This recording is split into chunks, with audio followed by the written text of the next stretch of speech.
Oi, gente. Pois é, eu peço que você, antes de comentar esse vídeo, assista o vídeo até o final, porque provavelmente algumas de suas dúvidas vão ser respondidas durante o vídeo. E se você não assistir o vídeo até o final, como eu sei que a maioria não assiste, isso vai gerar um certo problema. Bem, algum tempo atrás eu fiz um vídeo criticando a análise que Tatiana Feltrin fez do livro negro do comunismo. Porque esse é um livro polêmico e ela tratou o livro negro do comunismo como se tratasse de literatura. Ou seja, ela não levantou é, visões críticas, não falou do livro negro do capitalismo, ou seja, ela tratou o livro negro do comunismo como se fosse uma simples verdade e não tratou dos seus críticos ou de uma visão distinta, não mediou aquela obra. Então eu fiz críticas em um vídeo aqui, críticas que eu entendo que foram educadas, enfim, não fui ofensivo de nenhuma forma, mas fui duro, sim, nessa avaliação que a Tatiana fez. E fiz comentários no, na aba de comentários desse vídeo, desse efeito, né? De forma respeitosa, mas criticando a visão que ela expôs naquele vídeo, porque me pareceu uma visão que não.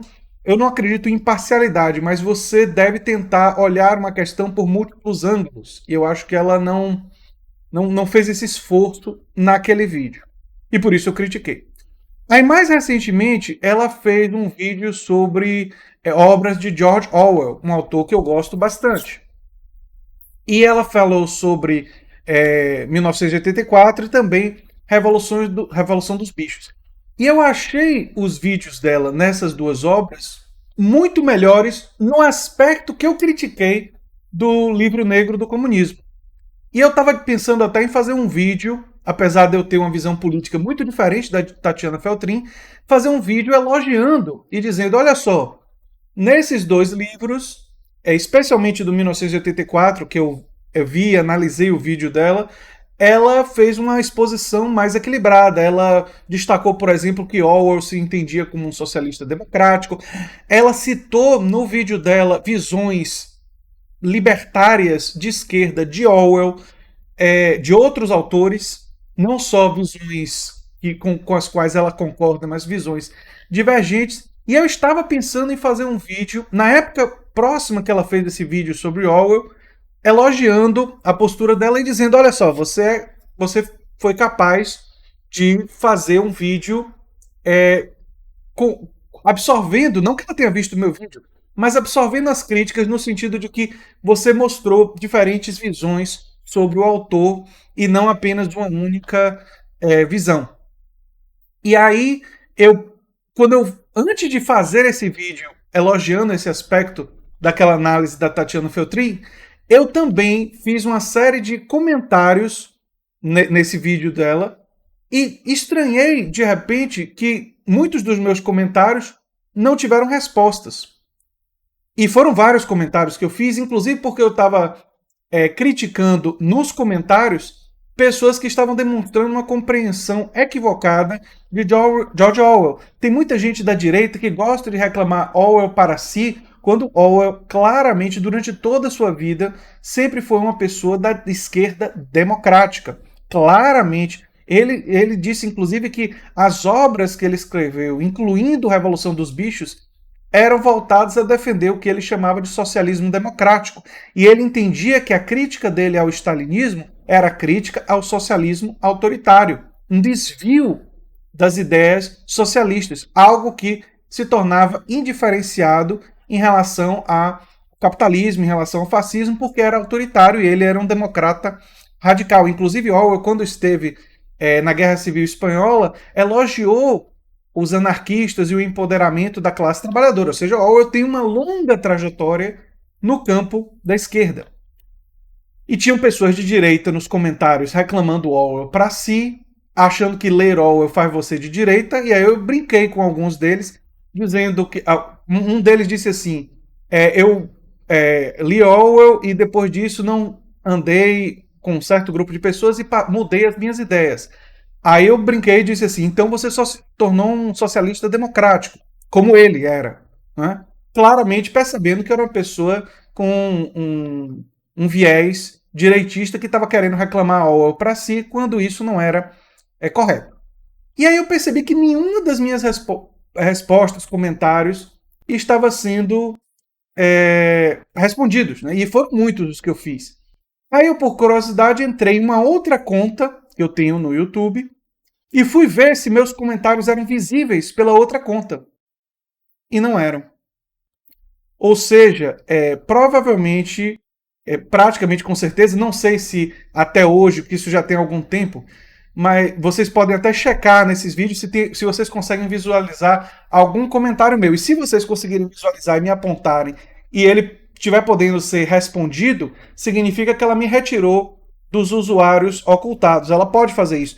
Eu, inclusive, recentemente fiz um habeas corpus em relação a todos os usuários que eu tinha ocultado no canal e liberei todo mundo.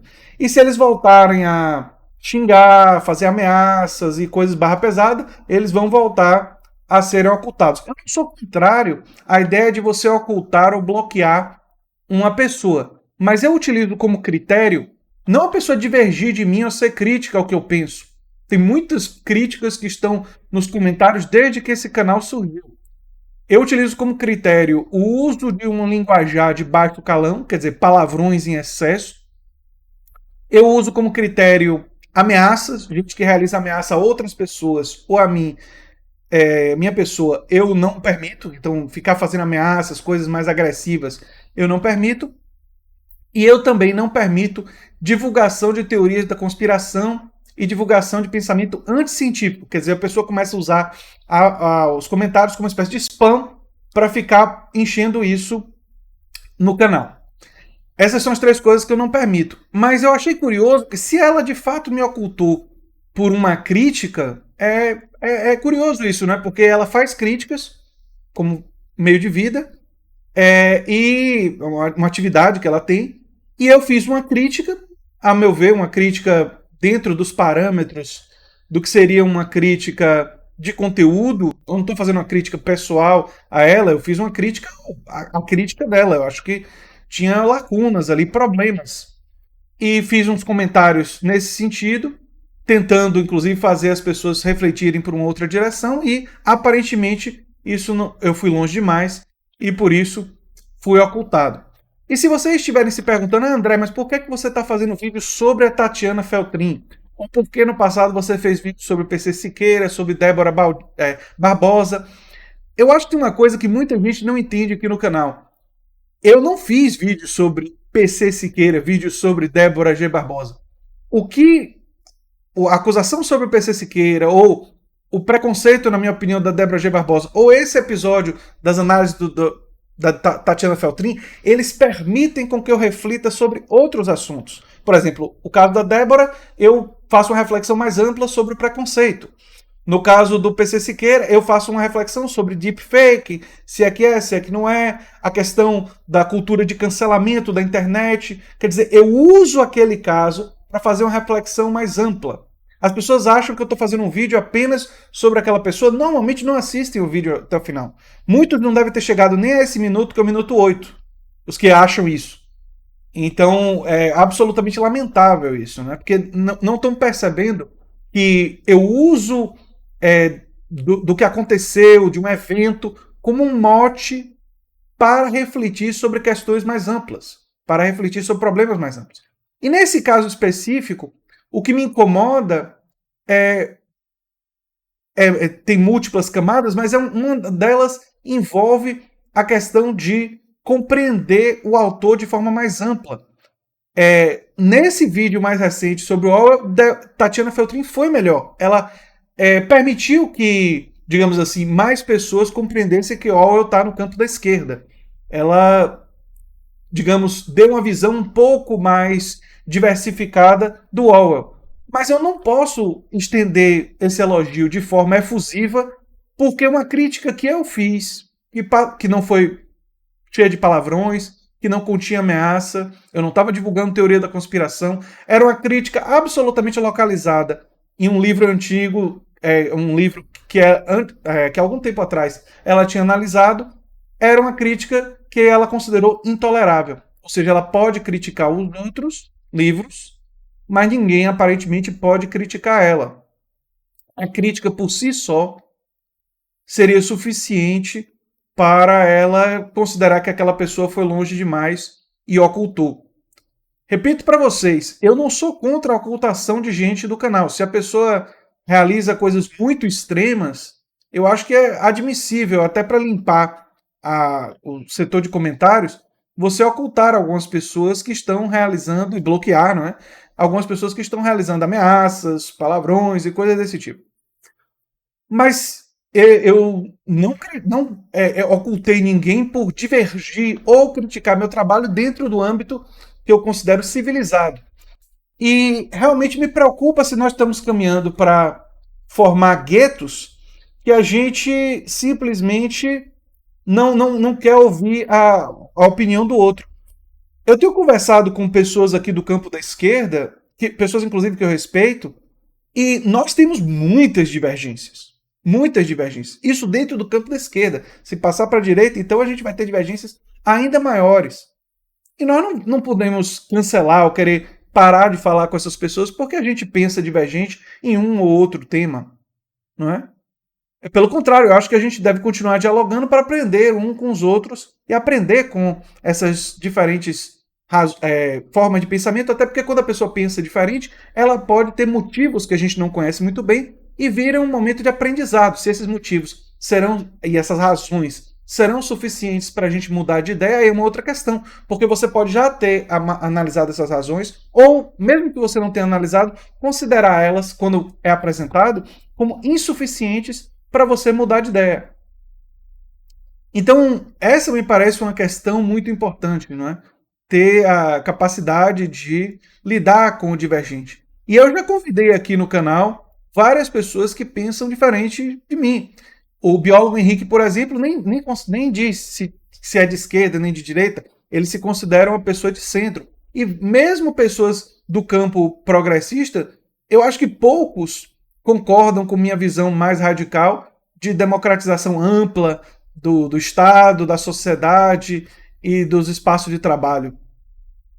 Pouquíssimos, eu não consigo nem me lembrar. Talvez vagamente o Clayson concorde comigo nesses elementos da minha visão, e talvez alguns poucos outros concordem com parte dessa minha concepção. A imensa maioria dos meus convidados ou não concorda ou nem pensou muito sobre essas ideias, ou não é uma prioridade para eles. Então, eu acho que essa é uma questão importante, não é? A gente aprender a dialogar e a ver visões diferentes. Nos últimos anos, eu fui exposto às ideias do Richard Wolff, economista americano. E eu não pensava como Richard Wolff antes de conhecer o Richard Wolff. E quando eu conhecia os argumentos dele, a perspectiva dele, tempo depois de ler textos, assistir palestras, porque eu fiquei curioso com o pensamento dele, eu fui persuadido a muitas das ideias dele. Recentemente eu conheci um canal, Red Plateaus, que é um canal em inglês, viu, gente? Mas é um canal que tem menos de 10 mil inscritos. Não é um canal muito grande. Mas produz um conteúdo dentro do campo progressista com embasamento acadêmico dos melhores que tem no YouTube. E eles estão me convencendo em uma série de quesitos que eu já tinha uma visão mais ou menos naquela direção, mas a apresentação do vídeo deles, o material que eles estão citando, e uma vez que eu leio o material que eles estão citando, eu estou sendo persuadido a pensar diferente sobre algumas questões. É um processo gradual, lento, mas isso acontece, né? E eu convidaria vocês a ter essa abertura, essa possibilidade. Quem diria que nós estaremos falando de renda universal cidadã? Eu comecei a ser persuadido dessa ideia ano passado. Ano passado.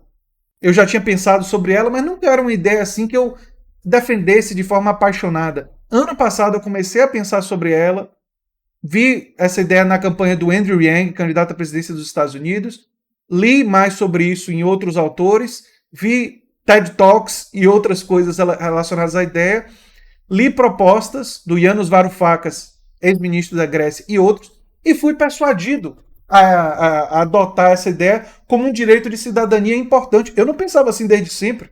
Foi uma coisa nova para mim. Então, eu acho que o que esse episódio e a minha crítica vai muito na direção de que nós devemos tentar evitar cancelar pessoas porque a gente simplesmente diverge. A gente deve criticar, sim, mas se for simplesmente uma divergência, tentar ter abertura. E eu tive abertura, por exemplo, mesmo depois de todas as minhas críticas, de assistir o vídeo da Tatiana Freutrin sobre Orwell e reconhecer que no caso de Orwell, a análise dela e o que ela falou, e eu como uma pessoa que conhece muito bem Orwell, que gosto muito da obra de Orwell, acho que a análise dela, mesmo sendo de uma pessoa com a qual eu divirjo, foi uma análise predominantemente, tem algumas poucas divergências, mas falando assim no aspecto geral, de boa qualidade, honesta e que reconheceu visões diferentes da dela. Mas, lamentavelmente, eu acabei descobrindo que a minha vontade de fazer esse elogio não pôde ficar completa, porque, por causa do episódio anterior que eu fui crítico, aparentemente as minhas críticas foram duras demais o suficiente, na opinião da Tatiana, para ser ocultado. Talvez ela já tenha me desocultado, não sei. E se vocês verificarem isso, vocês me avisam, e se isso realmente acontecer, aí nós vamos lá na aba dos comentários dos livros do Orwell, que ela analisou, ver o que é que as outras pessoas falaram dos meus comentários, que parecem estar até agora ocultos. E vocês podem estar pensando, mas André, por que você se importa isso para além de fazer a análise mais completa? Eu me importo porque esclarecer as pessoas sobre a mensagem de Orwell é muito importante para mim. Eu penso no futuro em fazer um livro sobre Orwell. Eu considero que a incompreensão de Orwell está na raiz de muitas das incompreensões de uma esquerda democrática, ou seja, tem muita gente na direita ou pessoas pouco politizadas que acham que toda pessoa que é esquerdista necessariamente defende o stalinismo, defende o autoritarismo do regime cubano, defende a Coreia do Norte. E tem pessoas como eu que sou capaz de reconhecer que o primeiro país a ter direito à saúde foi a União Soviética, mas o autoritarismo stalinista é indefensável. Sou capaz de reconhecer a qualidade dos médicos cubanos, o investimento que Cuba fez em saúde, em educação, mas eles terem presos políticos e terem perseguido cartunistas e jornalistas dissidentes é inaceitável para uma pessoa que defende radicalmente a democracia como eu. O regime norte-coreano, então, é completamente inaceitável. Eu não consigo pensar em nada positivo de lá, embora eu possa levantar algumas coisas positivas em Cuba e na União Soviética. No caso da Coreia do Norte, nem consigo. Mas os aspectos positivos que a gente pode levantar não anulam os aspectos negativos que, sendo na política e sendo do autoritarismo, eles, no meu ponto de vista, se sobrepõem. Porque no âmago do que eu defendo está a ideia de expansão da democracia. E esse âmago, muitas vezes, é pouco compreendido por pessoas que não são desse tipo de esquerda. Então, eu queria fazer esses esclarecimentos nos comentários do vídeo dela para começar a tocar um público e para fazer esse público compreender quem foi o Orwell e o que ele de fato defendia. Não necessariamente para essas pessoas adotarem suas ideias, mas só para elas entenderem que existe uma esquerda radicalmente democrática e quando você for falar com essa esquerda, dizer então você devia ir viver na Venezuela ou vai para a União Soviética, para uma esquerda como essa isso não significa nada, porque a União Soviética nem existe mais, mas assim, você deveria estar defendendo o stalinismo, você está defendendo o stalinismo.